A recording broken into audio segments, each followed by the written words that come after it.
गर्मियों के दिनों में पसीनम पसीना हो जाते हैं और बल्ब की तरफ देखते रहते हैं, कब आओगी बिजली, कब आओगी बिजली। तो इसी प्रकार जब तक हमें सुख था सतलोक में, हमने परवाह नहीं करी परम पिता के दिए हुए सुख की। और जब हमारी हुई दुर्गति शुरू, यहाँ फिर ढूंढते फिरे स्वर्ग में लगा वो सुख है, स्वर्ग में जाकर और बना दुख, अपनी पूंजी अपने पुण्य। और वहां एक होटल है वो स्वर्ग इस काल का बनाया हुआ, उस पर चार्ज लेता ही आपसे। आपकी भक्ति कमाई का ये 20% 10% इसने फिक्स कर रखा है, अलग अलग रेस्टोरेंट बना रखे। और आप वहां जैसे होटल के अंदर धनी व्यक्ति जाते हैं, वस्तुएं सब उपलब्ध होती हैं, घंटी बजाते ही सब व्यवस्था हो जाती है, लेकिन जेब खर्च खुद का लग रहा है। और तीसरे दिन 10,000 का बिल बना के दे देता हूँ, मालिक इतने डिपॉजिट किया था, अब सिर्फ 1,000 बैलेंस है और जमा करा, नहीं तो बिस्तर ठा। तो इसी प्रकार वहां आपकी पुण्य कमाई को नष्ट करवाता है। उसके बाद फिर आप सोचते हो, जैसे कोई निर्धन है सोचता है धनवान सुखी होगा, धनवान को सुख सपने में भी नहीं है, ये सत्य मान लेना आप। महादुखी होता है धनवान। और फिर धनवान सोचता है, क्योंकि वो दुखी है, वो सोचता है राजा लोग सुखी होंगे, राजा लोग तो लिए सुखी, उनका जिए जाना जिसे सुखी है। ये तो हमने नो देखा दूर के ढोल सुहावने। राजा सोचता है कि ये स्वर्ग का राजा इंद्र सुखी होगा, और इंद्र को कोई सुख नहीं। उसकी हिस्ट्री उठाकर देखो इंद्र की, वहां केवल बकवादे हैं, लंबी चौड़ी व्यवस्था करता है। कभी कुछ हो जाता उसके राज्य में, कोई दूसरा तपस्या करके उसकी गद्दी प्राप्त करने योग्य साधना धर्म तप कर लेता है, तो उसको चिंता बनी रहती है कहीं तेरी गद्दी ना छिन जाए। कई बार देवताओं राक्षसों का युद्ध हो गया, इंद्र का राज छीन लिया, वो जाकर छुप गया कि तो दूर भूखा मरता फिरे, तो खाक सुख है इंद्र को, स्वर्ग के राजा को। तो पुण्यात्माओं, हम उस सुख की खोज में लगे हुए हैं असंख्य युगों के, और फिर कुत्ते गधे बना के छोड़ दिया, खाओ धक्के। पुण्यात्माओं, हम इतना कष्ट सहन कर रहे और कभी भी मन में नहीं आती ये क्या जीवन है।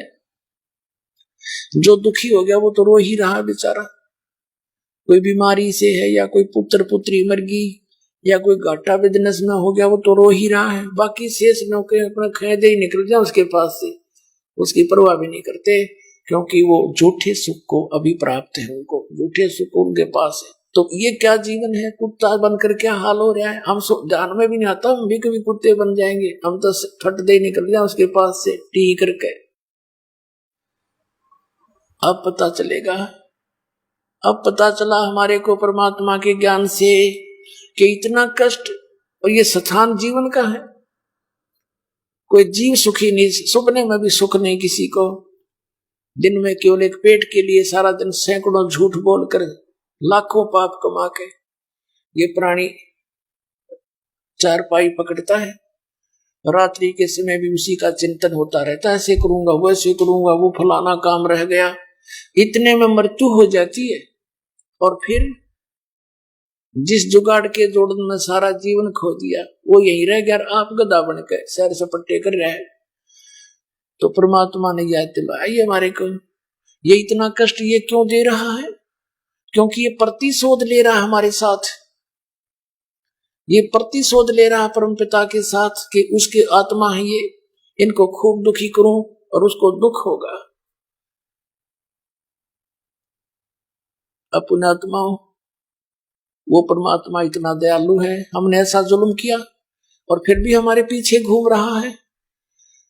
जब ये प्राणी महा दुखी होने लगे, हाहाकार मच गई, तब दया आई उस परमात्मा ने और कहा, उसने क्या किया कि अपने पुत्र जोग जीत का रूप बनाया। और फिर वहां प्रकट होके जहां तपतशिला के ऊपर 1,00,000 मानव शरीरधारी प्राणियों के सूक्ष्म शरीर को वो भूनता है वहां पर तपतशिला पर। और वहां ऐसे चटक मटक प्राणी करते हैं जैसे खील भूनता है बड़बूजा,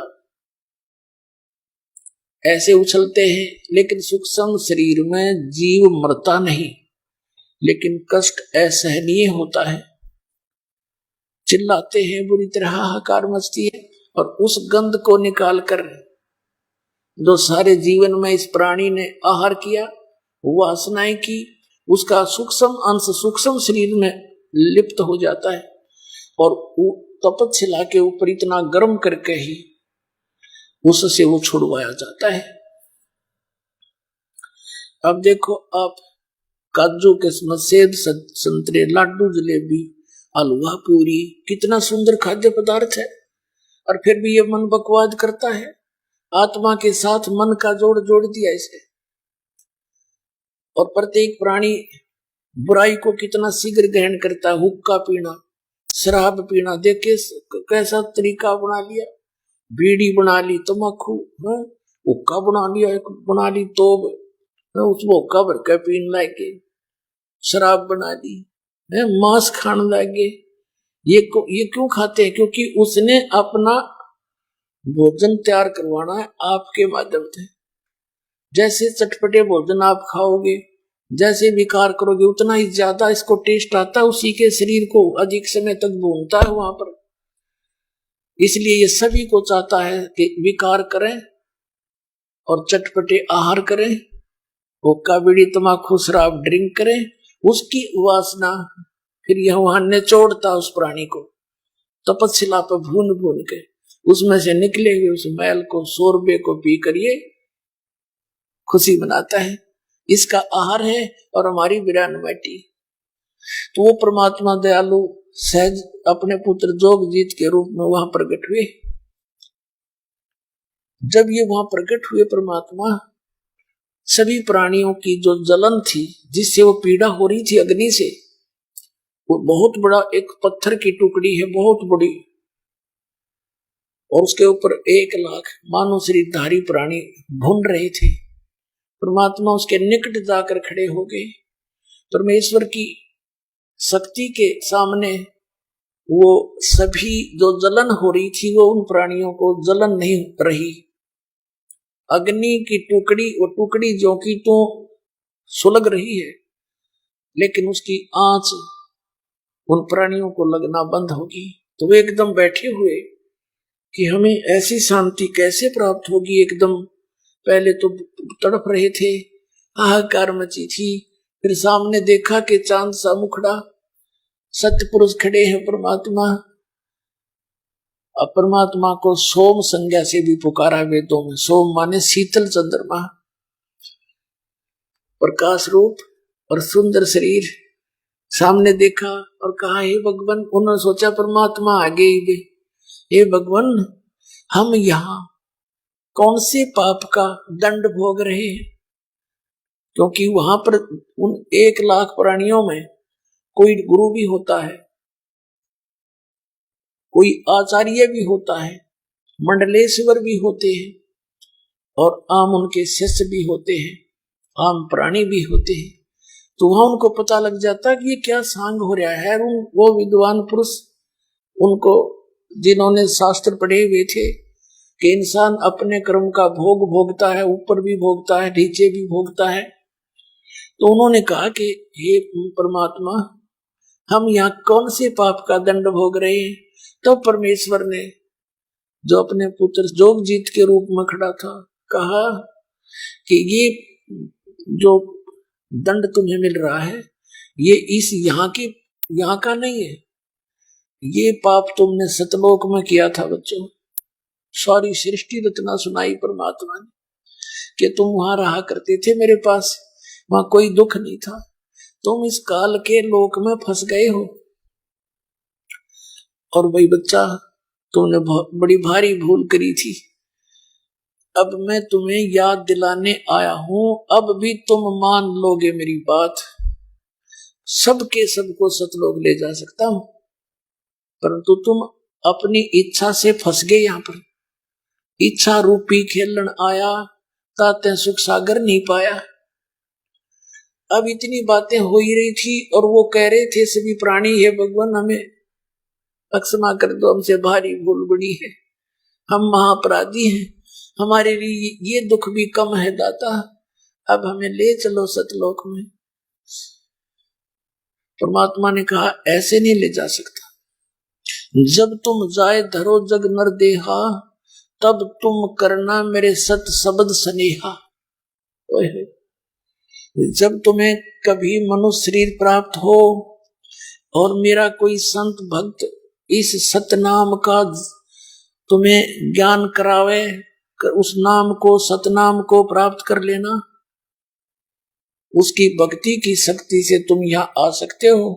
अब तुम्हारी बैटरी डिस्चार्ज हो चुकी है, जिन पुण्यों से युक्त तुम सतलोक से आए थे अब वो पुण्य तुम्हारे रहे नहीं। इस सतनाम के मंत्र से जो 2 अक्षर का है, इसमें एक ओम मंत्र है, इसके जाप से तुम बहुत शीघ्र उसी तरह बैटरी सी चार्ज हो जाएगी, तुम्हारी सतलोक आने जोगे हो जाओगे और उस नाम को लेकर तुम आ सकते हो। अब मैं तुम्हें नहीं ले जा सकता। तो सभी कहते हैं भगवान इनका मनुष्य जीवन प्राप्त हो गया और आपका कोई सतनाम बताने वाला संत हमें मिल गया तो हम सभी नाम ले लेंगे दाता। परमात्मा ने कहा कि तुम भगवान को निराकार बताते थे, वो आचार्य वहीं पर भून रहे थे, गुरु नकली। उन्होंने कहा भगवान हम क्या करें, हमें तो ऐसा ही बताया गया था कि तुम इस ज्योत निरंजन ब्रह्म को निराकार बताते हो। कहा जी कि देखो वो आ गया, इतने में वो ज्योत निरंजन आया, वहां पर अपनी रसोई में आहार करने के लिए उसने समय फिक्स कर रखा है कि इतनी देर में ये भुनकर और सभी वहां से जा चुके होंगे ऑटोमेटिक। लेकिन परमात्मा ने उसका ऑटोमेटिक सिस्टम फेल कर दिया और वहां स्वयं भी खड़े हैं और वो भी आ रहा कि देखो वो आने लग रहा तुम्हारा काल भगवान, जिसको तुम ब्रह्म कहते हो, ब्रह्मा विष्णु महेश का पिता, वो आ रहा सामने। इसने प्रतिज्ञा की है कि मैं कभी किसी के सामने अपने यथार्थ रूप में नहीं आऊंगा। गीता जी अध्याय नंबर 7 के श्लोक नंबर 24 और 25 में ये अर्जुन से कह रहा है कि मूर्ख जन समुदाय मुझ व्यक्त को व्यक्तिम आपनम मन्नते, मैं अपनी योग माया से छुपा रहता हूँ, कभी किसी के समक्ष नहीं आता। ये मूर्ख जन समुदाय मुझे कृष्ण मान रहा होगा, आई एम नॉट कृष्ण। तो ये प्रतिज्ञा की है इसने और दुर्गा को यहाँ का इंचार्ज बना दिया है कि तू संभाल, मेरे हुक्म से सब काम करती रहे, मेरा पता मत बताना किसी को, नहीं तो तेरी खैर नहीं। अब दुर्गा इससे डर कर सच्चाई कभी किसी को नहीं बताती। इसने अपने पुत्रों को भी